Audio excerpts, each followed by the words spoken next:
இல்ல கைஸ் நேஎஸ்கே இப்போ ஒரு கம்பெனியில் ஒர்க் பண்ணுற எம்ப்ளாயர் கோட பேஸாக வச்சு நீங்கள் அவங்க டிபார்ட்மெண்ட் டோட்டலாக கண்டுபிடிக்கிற சுச்சுவேஷனில் இருந்தீங்கன்னா இந்த வீடியோ உங்களுக்கு யூஸ்ஃபுல்லாக இருக்கும்.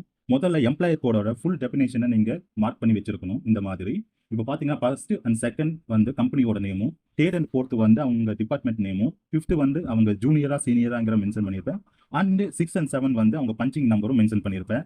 இங்கே பார்த்தீங்கன்னா உங்களுக்கு ஒரு ஐடியா கிடைக்கும். இந்த வீடியோவை நீங்கள் ஃபுல்லாக பார்த்தா தான் நீங்கள் யூஸ் பண்ணுற ஃபார்முலாவை இந்த ஃபார்முலா எப்படி யூஸ் பண்ணி ரிசல்ட்டை கொண்டு வரதுங்கிறது ஒரு ஐடியா உங்களுக்கு கிடைக்கும். ஸோ இந்த வீடியோவை ஸ்கிப் பண்ணாமல் பாருங்க. நம்ம கிட்ட ஒரு எம்ப்ளாயிஸோட சேலரி லிஸ்ட் ஒன்று இருக்கு. அதில் எம்ப்ளாயிஸ் கோட நாம ஸ்பிட் பண்ணி எடுக்கணும். அதாவது இந்த டெஃபினேஷன் படி நம்ம ஸ்பிட் பண்ணி எடுக்கணும். அதுக்கு நம்ம யூஸ் பண்ற ஃபார்முலா தான் லெஃப்ட், மிட், ரைட். இந்த 3 ஃபார்முலாவை யூஸ் பண்ணி தான் நம்ம ஸ்பிட் பண்ண போறோம். அதுக்கு முதல்ல லெஃப்ட் ஃபார்முலாவை நம்ம யூஸ் பண்ணலாம். ஈக்குவல் டு லெஃப்ட் டைப் பண்ணிட்டு பிராக்கெட்டை ஓப்பன் பண்ணிட்டு டெக்ஸ்ட்ங்கிற இடத்துல இந்த எம்ப்ளாயி கோட செலக்ட் பண்ணிட்டு கமா கேரக்டர்ங்கிற இடத்துல இப்போ பார்த்தீங்கன்னா உங்களுக்கு லெஃப்ட் ஃபார்முலாவை யூஸ் பண்ணும்போது லெஃப்ட் சைட்லேருந்து ஸ்டார்ட் ஆகும். அதனால 1 2 எஸ்கே வரைக்கும் எனக்கு வேணும். அதனால 2 கேரக்டர் மட்டும் நம்ம கொடுக்குறோம். இங்கே பார்த்தீங்கன்னா உங்களுக்கு இந்த டெஃபினேஷன்ல உங்களுக்கு தெரியும். எஸ்கேங்கிறது 2 கேரக்டர். இந்த 2 கேரக்டர் கொடுத்துட்டு பிராக்கெட்டை க்ளோஸ் பண்ணிடுங்க. இப்போ என்டர் கொடுக்கும்போது லெஃப்ட் சைட்லேருந்து 1 2 வந்துருச்சு. அது அப்படியே ட்ராக் பண்ணோம்னா ஃபுல்லாமே வந்துடும். தென் மிட் ஃபார்முலாவை நம்ம யூஸ் பண்ணும்போது நம்ம இப்போ டிபார்ட்மெண்ட்டை கண்டுபிடிக்க போகிறோம். அதுக்கு நம்ம ஈக்குவல் டு மிட்னு டைப் பண்ணுங்க. டைப் பண்ணிட்டு பிராக்கெட்டை ஓப்பன் பண்ணிட்டு டெக்ஸ்ட்ங்கிற இடத்துல எம்ப்ளாயர் கோட டைப் பண்ணிட்டு கமா இப்போ ஸ்டார்டிங் நம்பர்னு இருக்கு பார்த்தீங்களா, அங்கே கொஞ்சம் கவனமாக பார்த்தீங்கன்னா தான் உங்களுக்கு தெரியும். இப்போ ஸ்டார்டிங் நம்பர் வந்து 3 இருந்து தான் நமக்கு வந்து டிபார்ட்மெண்ட் ஸ்டார்ட் ஆகுறதுனால 3ன்னு போடுங்க. மறுபடியும் கமா போட்டு நம்பர் ஆஃப் கேரக்டர்ஸ் இப்போ 3லேருந்து எது வரைக்கும் இந்த டிபார்ட்மெண்ட் முடியுதோ அந்த நம்பரை போடுங்க. இப்போ 3லேருந்து 2 கேரக்டர் மட்டும்தான் டிபார்ட்மெண்ட்டை மென்ஷன் பண்ணதுனால 2ன்னு போட்டுறேன். போட்டு பிராக்கெட்டை க்ளோஸ் பண்ணி இப்போ என்டர் கொடுக்கும்போது எஸ்எஃப் அதாவது ஸ்டாஃப் அந்த டிபார்ட்மெண்ட் நமக்கு ஷோ ஆகுது. அப்படியே ஃபுல்லாமே ட்ராக் பண்ணிங்கன்னா இதுக்கான ரிசல்ட்டும் நமக்கு வந்துடும். மிட்லேயே இன்னொரு கேட்டகரி இருக்குது, அதையும் பார்க்கலாம். மறுபடியும் ஈக்குவல் டு போட்டு மிட் ஃபார்முலாவை டைப் பண்ணி பிராக்கெட்டை ஓப்பன் பண்ணிட்டு டெக்ஸ்ட்டை செலக்ட் பண்ணிட்டு கமா ஸ்டார்டிங் லெட்டர் பார்த்தீங்கன்னா இப்போ வந்து நம்ம அவங்க வந்து ஜூனியரா சீனியராங்கிறத கண்டுபிடிக்க போகிறோம். அது வந்து 5th ஸ்டார்ட் ஆகுது. 5ன்னு போட்டு கமா நமக்கு ஒரே ஒரு கேரக்டர் தான் தேவைப்படுது. அதனால 1 போட்டு பிராக்கெட்டை க்ளோஸ் பண்ணி என்டர் கொடுக்கணும். இப்போ பார்த்தீங்கன்னா இவர் வந்து சீனியர், அதனால எஸ்ன்னு வந்துருச்சு. அப்படியே ஃபுல்லாமே ட்ராக் பண்ணும்போது உங்களுக்கு தேவையான ரிசல்ட் வந்துடும்.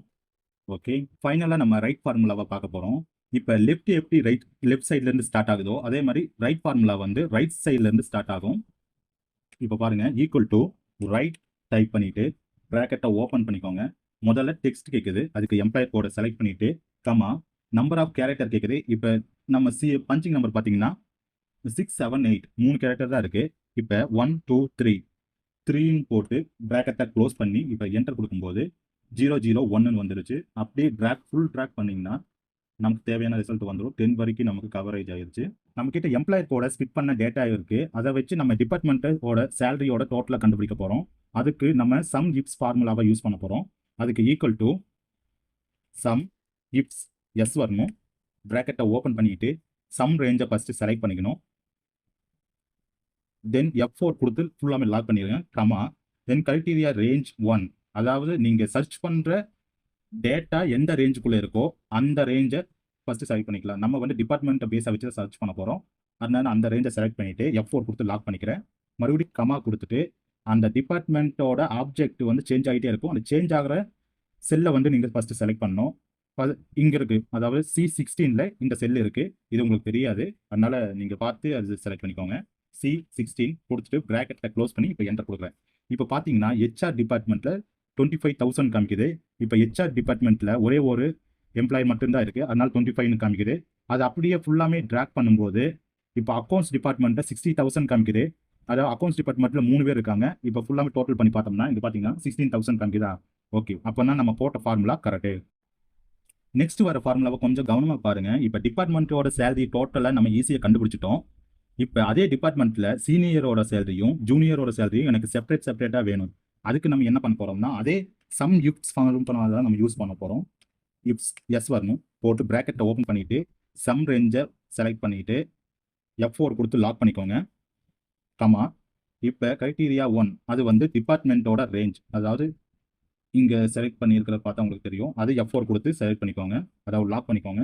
கமா போட்டு கிரைட்டீரியா 1 நீங்கள் எதை வச்சு இந்த டிபார்ட்மெண்ட்டை ட்ரிகர் பண்ணணுமோ அந்த செல்லை வந்து நீங்கள் செலக்ட் பண்ணணும். அது வந்து இங்கே C16 போல இருக்குது. இங்கே ஐடியா இருக்குனால தெரியல. C16 மேனுவலாக டைப் பண்ணிவிட்டு நீங்கள் ப்ராக்கெட் போட்டு க்ளோஸ் பண்ணிடக்கூடாது. மறுபடியும் ஒரு கமா போட்டு இப்போ பார்த்தீங்கன்னா கிரைட்டீரியா ரேஞ்ச் 2ன்னு காமிக்குது பார்த்தீங்களா, அங்கே வந்து நம்ம ஜூனியரா சீனியராங்கிற ரேஞ்சை நம்ம செலக்ட் பண்ணிக்கணும். செலக்ட் பண்ணிவிட்டு எப்பவுமே ரேஞ்சை நீங்கள் செலக்ட் பண்ணும்போது F4 கொடுத்து லாக் பண்ணிக்கோங்க. ஏன்னா ரேஞ்ச் எப்பவுமே மாறாது. கொடுத்துட்டு கமா கொடுத்துட்டு இப்போ கிரைட்டீரியா 2ன்னு இருக்குது.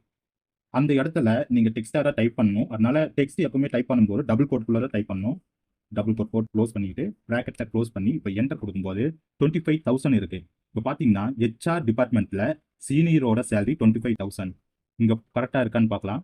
HR எஸ் சீனியர் ஆனந்த் அவங்களோட சேலரி 25,000 கரெக்டாக இருக்குது. அது அப்படியே ட்ராக் பண்ணாதான் நமக்கு எல்லாத்துக்கும் கரெக்டாக போகிறது தான் தெரியும். ட்ராக் பண்ணும்போது இப்போ பாருங்கள், அக்கௌண்ட் சீனியரோட சேலரி 30,000 இருக்குது. இங்கே வச்சு பார்த்தோம்னா தெரியும். ஏசி சீனியர் செல்வா அவங்களோட சேலரி 30,000 இருக்கு. அப்போ நமக்கு அந்த ஃபார்முலா கரெக்டு. தென் ஜூனியரோட சேலரி சேம் அதே ஃபார்முலா தான். அதனால காப்பி பண்ணி இதை பேஸ்ட் பண்ணிக்கோங்க. பேஸ்ட் பண்ணிட்டு இந்த ஃபார்முலாக்குள்ள என்ன இருக்குன்னு ஃபர்ஸ்ட் பாருங்க.